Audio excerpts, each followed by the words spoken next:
I don't know, I just think he's gone. I think he's gone too far now. I really do. I'm Judas. I was all for him. Like, I was there at the start. I was there. I'm one of only like six or so of the people who always get named by these reporters and journalists and stuff. There's always people hanging around getting the story. And I'm one of the names that was solidly through those of us who've always been here. Like, I was there when he healed people. When he magicked up food and there wasn't any. I watched as he healed Peter's mother-in-law. And to be quite honest, I thought it was really good. I'm just not sure Peter did. I'm sure I saw a wee bit of a grimace on Peter's face. It was all great though. It really was. The crowds, the prayer, God, I loved those quiet moments when he would take us to the side and give us some special teaching moments. Those ones. But the buzz, the people, the hustle when we rolled into a town, I loved it. I loved it all. I mean, I maybe didn't love it just as much as some of the others. I wouldn't want to mention any names, but take James and John, for example. Jeepers, their parents were something precious.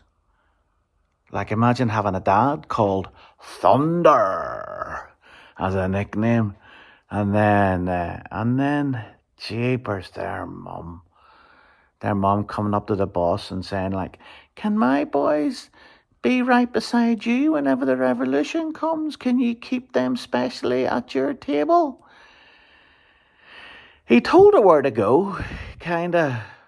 Those moments really made me sick. If there's going to be a revolution, and this is why I joined the fight, right? If there's going to be a revolution, it has to be organised. It's gonna take money. It's gonna take strategy. It's gonna take time. You don't just kick out an occupying force from your country without any thought behind it.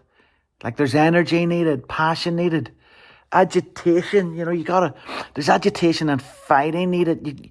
You gotta get into it. I was ready.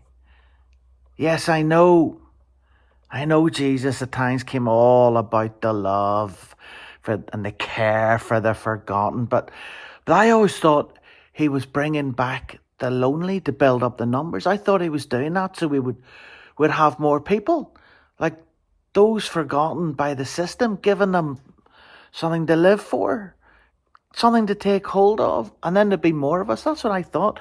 That's what we needed. Money and numbers. Education and numbers. We needed to remind the people what they lived under.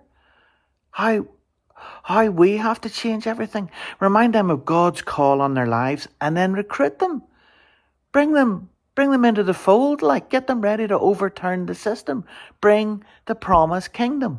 Get rid of everything holding us back and keeping us down. Man, I still get excited thinking about it.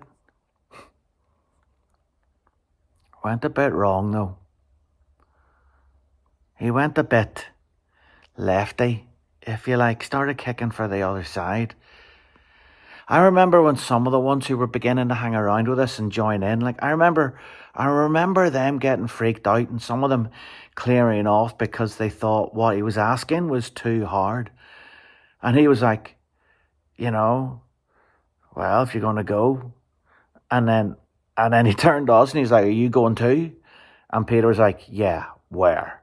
Peter's such a big lad. "Well, where are we going to go?" And then Jesus was like, "Well, I chose you." Do you know what? Then he said, it was a real dagger offhand comment. He said, "I chose you. Yeah, one of you is a devil." What the... I swear several of the lads tried not to look directly at me. But I felt it. I felt embarrassed at the suggestion one of us was some sort of accuser betrayer. That's what he said. That's the word he used, diabolos. That's what it means. A false accuser, a slanderer. Someone who tells lies to make themselves feel better or cover their own tracks or whatever. Diabolos. I know he didn't say it to my face, but I know some of the others were thinking it. Maybe it's because I was trying to get him to strategize. Not spend so much money on stuff that doesn't matter. Trying to think about what resources we had, think it through. Work it out. Make it happen. But no, just let that woman pour that expensive perfume on your feet or whatever.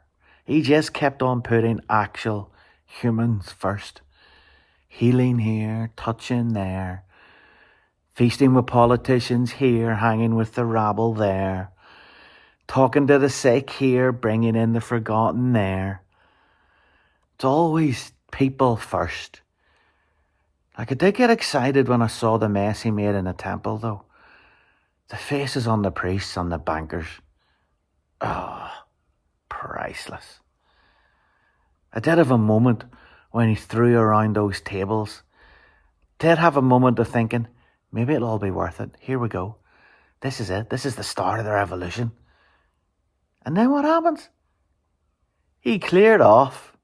He ran away from the big moment to start the fight. He avoided the authorities. They were out to get him and find him. And he sat up a mountain talking with us about faith. Again. I think that was it for me. I think that was the huge moment. Because I had faith in him. I absolutely wanted him to be and do what I knew he could be and do. I wanted him to do what I needed him to. That's why I stuck with him. I knew he could be it and do it. God's Messiah. God's man in charge. I was so disappointed. Just so disappointed. And then what can I say? They offered me so much money. You know what I could do with that money? You know what I could do? I can keep the revolution going. I can take what I have earned. I can use it for good. I can get some good God action going on with that money. Who needs Jesus to do it?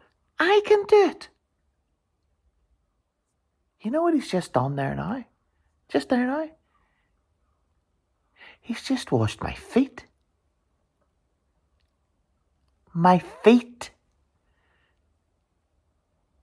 He did it to everyone. He did it to all of us, actually. The boss knelt down and washed our feet. That's the servant's job. That's the least one in the room's job. That's not the thing the boss is meant to do. That's when I knew it. That's when I took the final decision. Yeah, I'll take the money. Diabolos? Who cares? Let's see what happens now, eh? Let's see what brings the future. Money, effort, strength, or water and a towel.